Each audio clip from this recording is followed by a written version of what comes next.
Hello everyone, welcome to my channel. So நம்ம இன்றைக்கி தர்பூஸ் juice தான் நம்ம இன்றைக்கி பண்ண போகிறோம். ஸோ இந்த சம்மரில் கிடைக்கிற எல்லா பழமும் நீங்கள் சாப்பிடுங்க. ஸோ நம்ம டே 1 பார்த்திங்கன்னா தர்பூஸ் ஜூஸ் தான் போட போகிறோம். ஸோ தர்பூஸில் உங்களுக்கு என்னென்ன சத்துக்கள் இருக்குதுன்னு பார்க்கலாம். ஸோ உடல் நீர் சத்து 90% பார்த்திங்கன்னா இந்த தர்பூஸ் பழத்தில் இருக்குது. ஸோ இதில் பார்த்திங்கன்னா விட்டமின் ஏ, சி அந்த சத்து இருக்குது.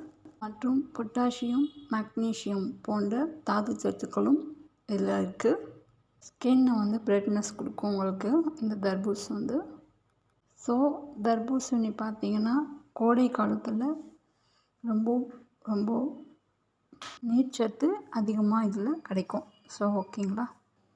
ஸோ இந்த ஜூஸை எப்படி போடலான்னா, நீங்கள் ஜஸ்ட்டு ஃப்ரூட்ஸை எல்லாமே நீங்கள் கட் பண்ணிடுங்க. இந்த தர்பூஸ் பழத்தை நீங்கள் கட் பண்ணிவிட்டு அதுக்கப்புறமா சீட்ஸ் எடுத்து பண்ணலாம், எடுக்காமல் பண்ணலாம். சீட்ஸ் எடுக்காமல் நீங்கள் மிக்சியில் போட்டு அரைச்சி ஃபில்ட்ரு பண்ணி குடிக்கலாம்.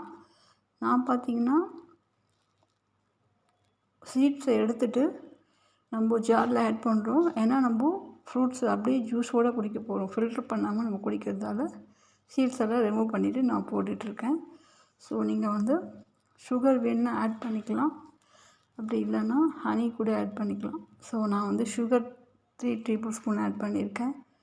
ஸோ பார்த்திங்கன்னா நம்ம தர்பூஸ் ஜூஸ் ரெடி ஆகிடுச்சு. ஸோ சாப்பிட்டு என்ஜாய் பண்ணுங்கள். இந்த கோடை காலத்தை தர்பூஸ் பழம் போட்டு ஜூஸ் பண்ணி குடிங்க. டெய்லி ஜூஸ் நீங்கள் இந்த கோடை காலத்தில் எடுத்துக்கோங்க. இது டே 1 நம்ம பண்ணியிருக்கோம் தர்பூஸ் ஜூஸ். டே 2ல் என்ன பண்ணுறேன்னு நம்ம வீடியோ அப்டேட் பண்ணுவோம். ஸோ நம்ம சேனலை சப்ஸ்கிரைப் பண்ணுங்கள், லைக் பண்ணுங்கள், ஷேர் பண்ணுங்கள். தேங்க்யூ ஃபார் வாட்சிங் this channel. Have a good day to all. So see you at next video.